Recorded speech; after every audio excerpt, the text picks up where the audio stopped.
Қайырлы күн баршаңызға, каналыма қош келдіңіздер. Сіздермен Фариза. Бүгін сіздерге өте әдемі, дәмді және де осындай езілмей дана-дана болып шығатын құлпынайдан варенье жасаудағы өз әдісімен бөлісетін боламын.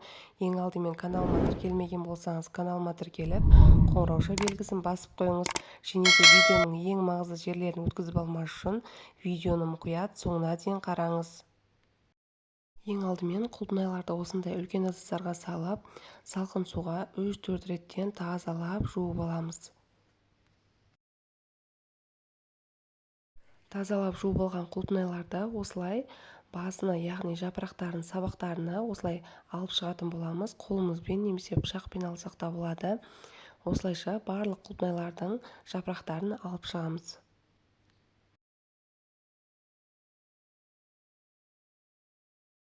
Міне барлық құлпынайларды осылай тазартып алдым.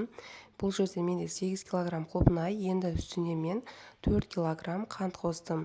4 кг қантты қосып 5-6 сағатқа бөлме температурасында қалдырамыз. 5-6 сағатта суы шығады, содан соң қайнататын боламыз.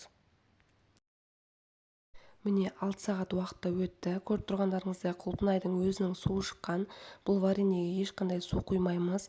Осылай жақсылап араластырып газге қоямыз. Газде бір қайнап шыққаннан соң астыны жай отқа қойып 10 минут қайнатамыз. 10 минуттан кейін астыны өшіріп толық суытып аламыз. Міне толықтай суытып, екінші рет қайнатуға қойдым. 8 сағатта толықтай суыды. Тағы да осылай жай отта 10 минут қайнатып, астыны өшіріп, банкаларымызға жаба береміз. Осы уақыт аралығында банкаларымыз дайын болу керек. Мен осындай мантаваркаға су қайнатып, банкалардың барлығын стерилдап алдым. 10 минуттан буға қойып, сосын крышкаларды осындай қайнаған суға 10-15 минуттай салып қойдым.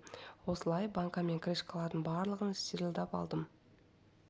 Дайын болған вареньеді осындай стерилді банкаларға осылайша бір келкетіп барлығына құйып шығамыз.